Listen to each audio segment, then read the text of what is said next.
Durant les années 1930, face à une paix fragile en Europe, il faut défendre nos frontières. Une ligne de défense est bâtie pour pouvoir les préserver. La ligne Maginot est née.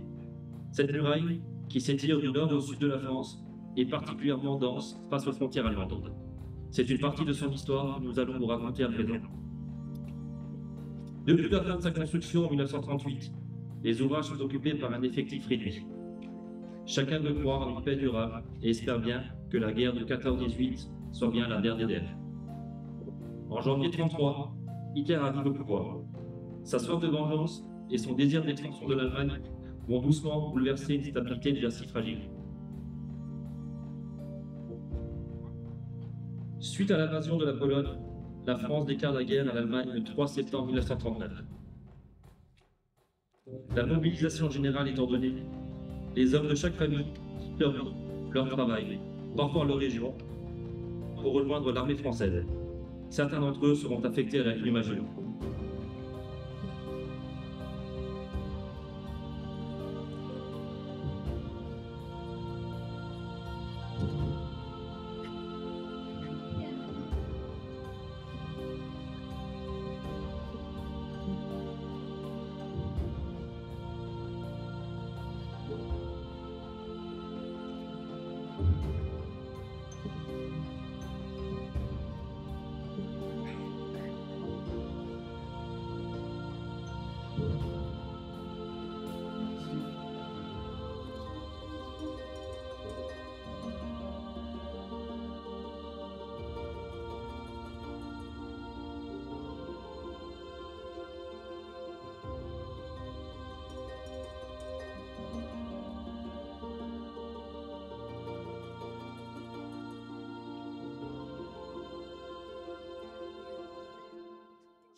La mobilisation annonce le début de la drôle de guerre.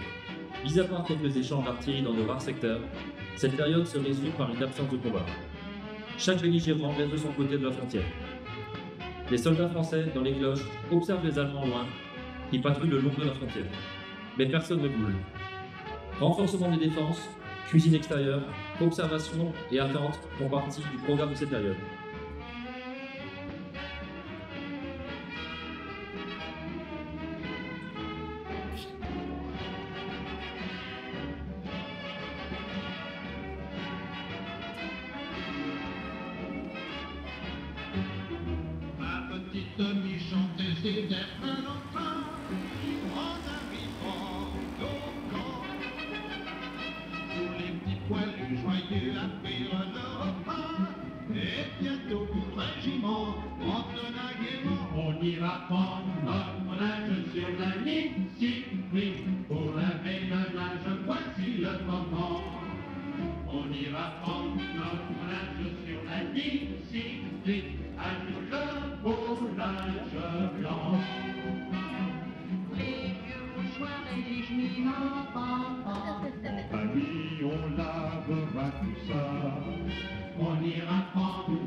La drôle de guerre, qui durera 8 mois, voit tout de même apparaître les corps francs. Leur mission, la récolte de renseignements.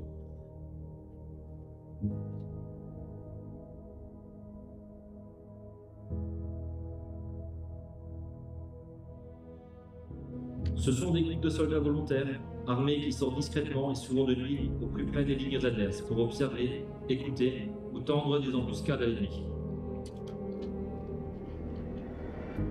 Pour qualifier leurs opérations, on parlera souvent de la petite guerre durant la drôle de guerre.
Les corps francs, après avoir rempli leurs objectifs, reviennent souvent en lot avec non seulement de précieuses informations sur les positions ennemies, mais parfois aussi avec des prisonniers qui seront par la suite interrogés. Leurs actes seront souvent distingués par des décorations et des médailles.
Le 10 mai 1940, les Allemands attaquent la forêt des Ardennes. C'est la fin de la drôle de guerre. Avec l'emploi de la guerre éclair, les troupes françaises sont prises au dépourvu et rapidement dépassées. Malgré quelques actes de bravoure victorieux, la stratégie militaire défaillante incite les troupes françaises à battre en retraite. La ligne Maginot sera rapidement livrée à elle-même. Dès le 16 juin, après le départ des troupes d'intervalle, la ligne est plus que jamais isolée. Le lendemain, dans le secteur de Rambach, plusieurs patrouilles allemandes tentent de s'approcher de l'ouvrage.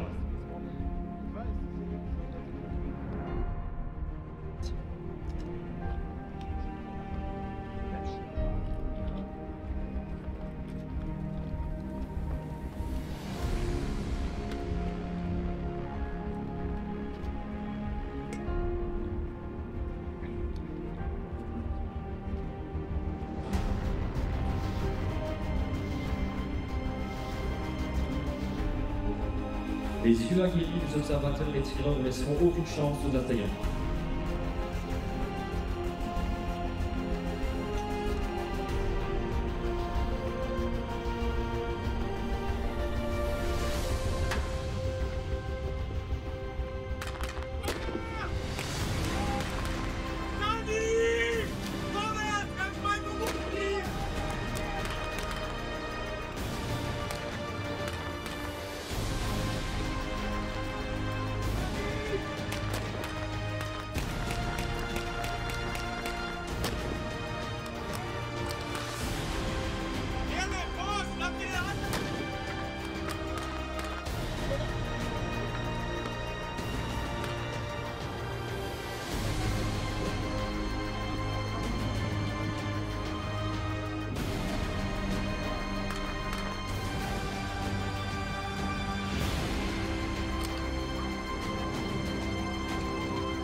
le même jour, les Allemands qui voulaient narguer les soldats français ont voulu à leur tour littéralement étendre leur linge sur la ville du Maginot.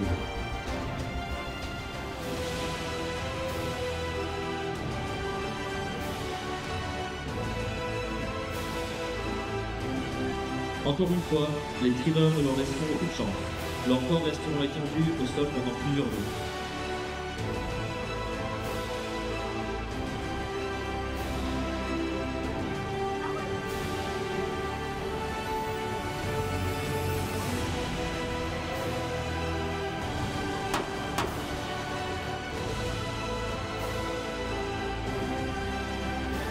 Plus tard dans la journée, un véhicule et un sidecar allemand ont été signalés au bord de la nationale à quelques kilomètres de l'ouvrage.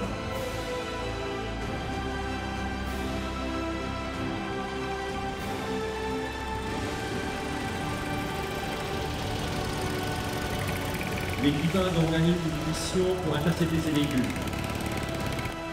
La patrouille progresse en direction de l'adversaire pour le neutraliser.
Mission accomplie pour notre commando qui ramène plusieurs prisonniers à Arménie sur l'ouvrage.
Français.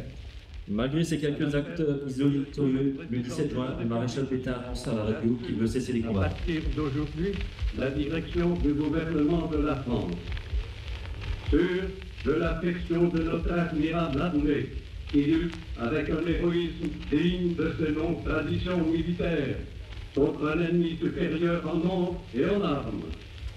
Sûre que par sa magnifique résistance, elle a rempli nos devoirs vis-à-vis de nos alliés. C'est le cœur serré que je vous dis aujourd'hui qu'il faut cesser le combat.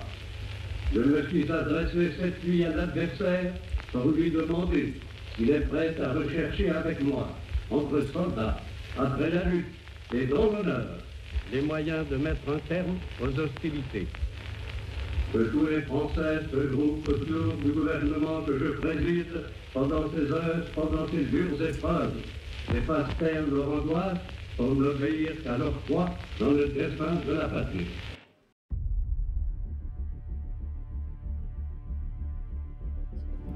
Le message du maréchal ne passe pas. Les troupes sont décidées à ne pas abandonner.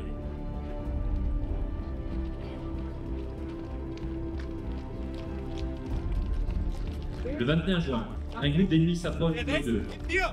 La cloche d'observation est prise en partie.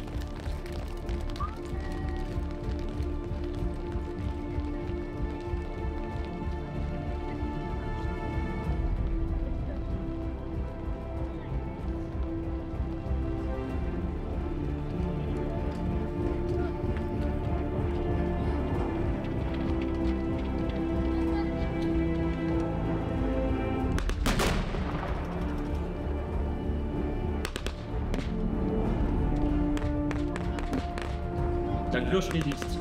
Le caporal-chef Beau, derrière son fusil mitrailleur, continuera à tenir son poste malgré une blessure. C'est un violent tir d'artillerie du Sorov qui viendra mettre fin à cette offensive.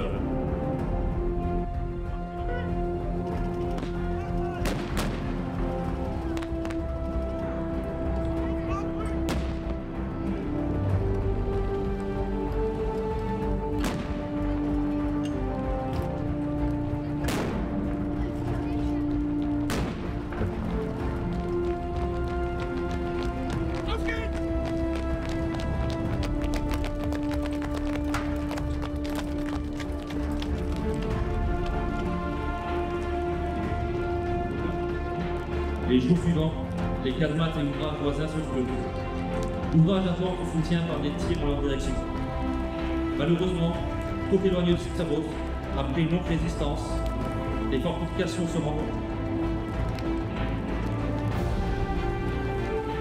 Le 24 juin, veille de l'armistice, le bloc de l'ouvrage est encore sévèrement pris à partie par plus de 200 blocus. L'ouvrage de Rorac est le dernier à tenir côté ouest. Plus que jamais, la résistance organise, bien décidée à ne jamais se rendre.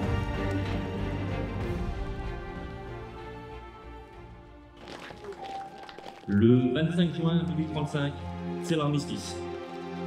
Les soldats dans les ouvrages de celui de Rorac sont invaincus. Les Français restent enfermés tandis que les troupes allemandes s'avancent et occupent l'esplanade. Une période de doute s'installe. Que doit-on faire? Que va-t-on devenir?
Le 30 juin, l'ordre de céder l'ouvrage aux Allemands est parvenu.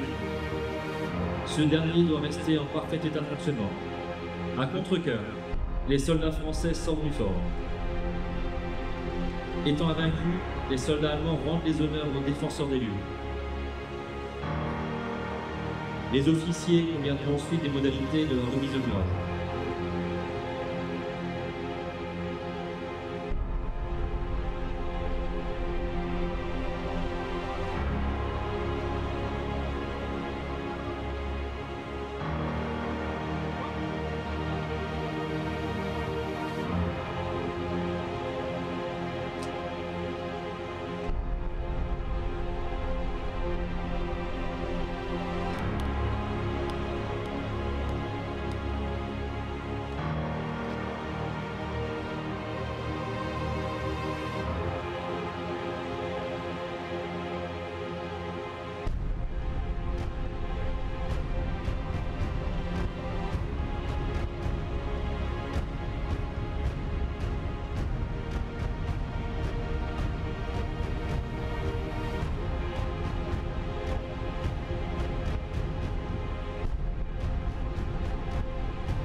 Il sera également convenu que des techniciens du génie resteront avec les Allemands pour les former sur les équipements de l'ouvrage.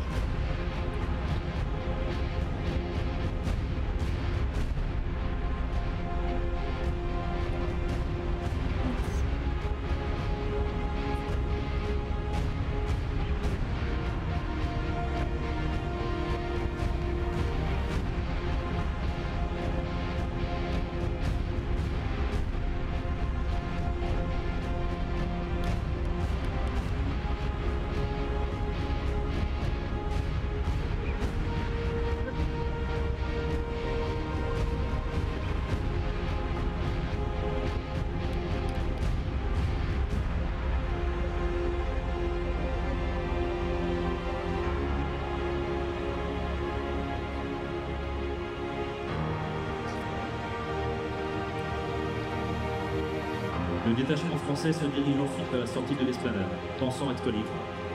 Malheureusement, sur la départementale à porte des canons allemands, les soldats français partiront en camp prisonniers, la plupart y resteront 5 années. Les Alsaciens et Mosellans, redevenus allemands, rentreront rapidement chez eux. La joie sera de courte durée.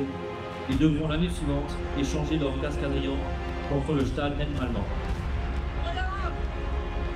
Pour la plupart, ils devront combattre de force sous l'uniforme qu'ils ont combattu quelques mois auparavant.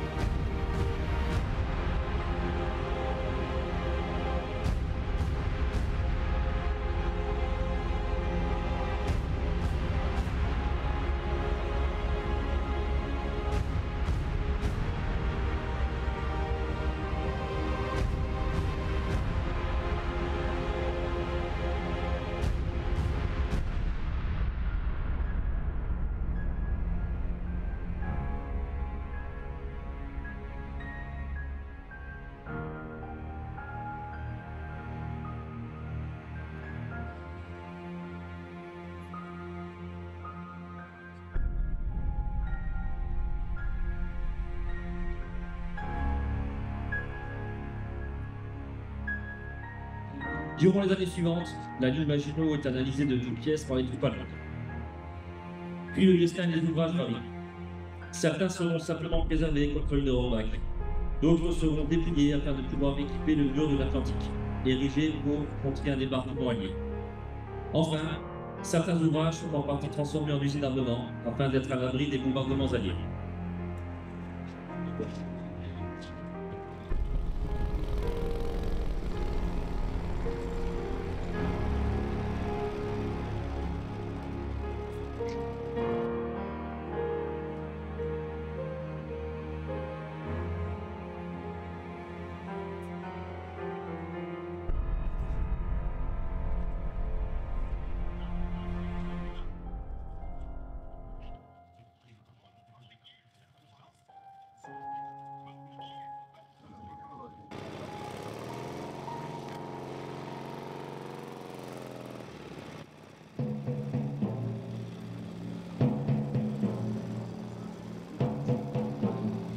Ici, Londres. Les Français parlent aux Français. Veuillez écouter tout d'abord quelques messages personnels. Les sanglots longs des violons de l'automne. Je répète, les sanglots longs des violons de l'automne blessent mon cœur d'une langueur monotone. Je répète, blesse mon cœur d'une langueur monotone.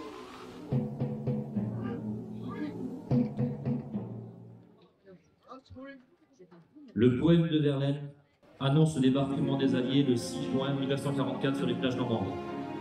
Fin 1944, face à leur avancée, la vingtaine d'Allemands présents s'enfuient en abandonnant l'ouvrage de Rohrbach. Malheureusement, pour d'autres ouvrages, les Allemands sont efficacement afin de défendre leur position, ce qui donnera lieu à des combats acharnés.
Ici à Roanne, l'ouvrage sera un temps occupé par les troupes US, qui installeront un poste de commandement au bloc numéro 1.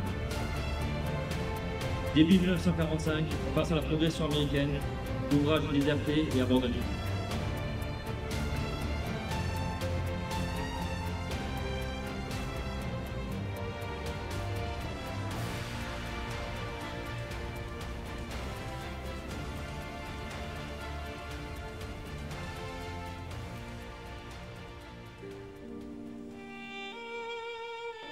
Après-guerre, une fois les Américains partis, la ligne de défense redevient française.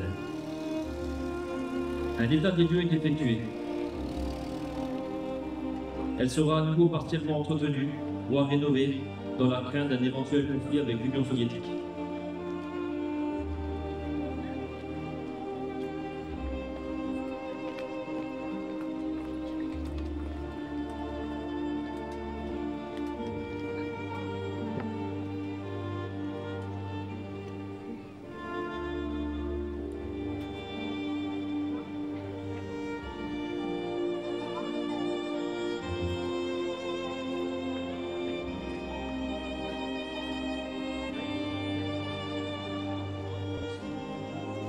Dans les années 1960, la détention de l'arme atomique par la France met fin au plan de réhabilitation de la ligne, jugé trop coûteux et obsolète. La dissuasion nucléaire sera considérée comme une protection plus efficace. Les ouvrages seront désarmés, verrouillés et vendus.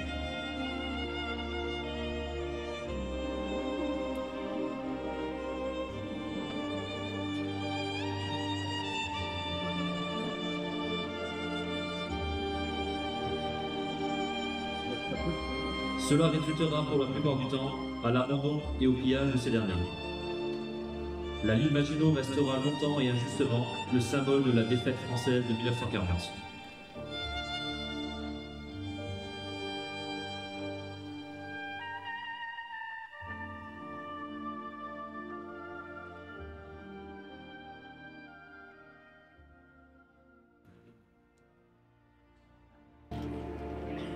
À partir des années 1980, l'espoir renaît.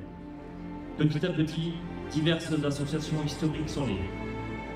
Leur motivation, perpétuer le devoir de mémoire, préserver notre patrimoine, mais surtout, honorer des soldats souvent oubliés qui ont sacrifié leur vie pour servir leur pays, défendre des idées ou simplement la liberté du monde.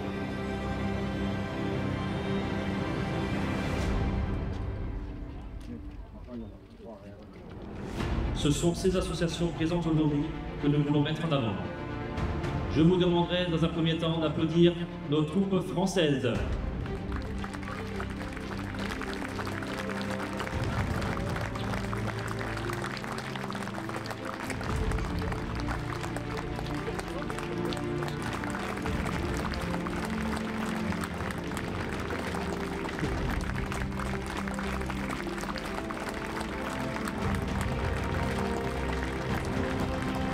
Puis un grand applaudissement pour nos troupes allemandes qui viennent parfois de très loin.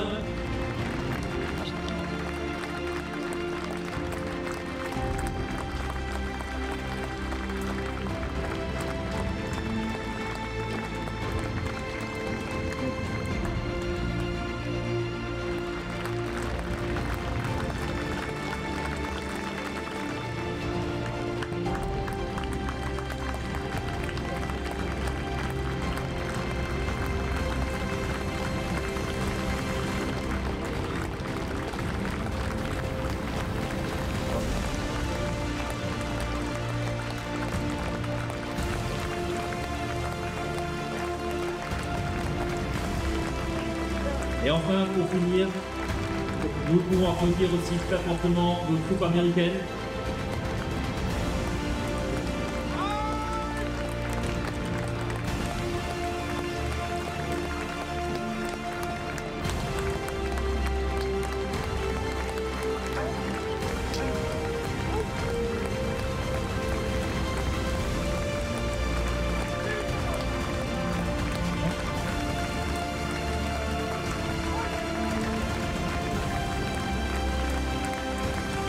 Et pour terminer la présence des groupes, Un grand applaudissement pour l'association organisatrice de ce week-end, l'association Franck Lassereau.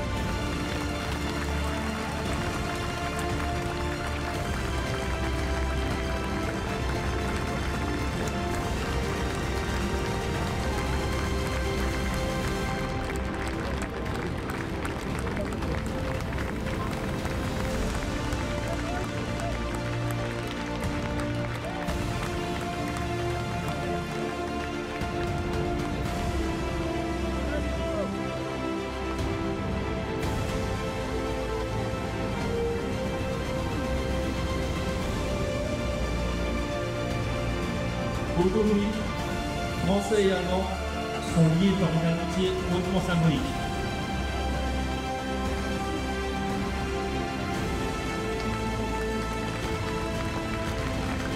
Notre histoire commune, mouvementée dans le passé, démontre qu'il est possible de bâtir un monde de paix lorsqu'on en a la volonté. En ces 80 ans de la fin de la guerre, ce groupe forme aujourd'hui le moteur de l'Europe. Dans le contexte actuel, avec un monde de plus en plus instable, où les alliances internationales d'après-guerre que l'on pensait acquises et durables sont de plus en plus fragilisées, il nous tenait à cœur de mettre ce soir à l'honneur cette amitié franco-allemande. Je vous demanderai encore une dernière fois de tous les applaudir très fort et merci beaucoup.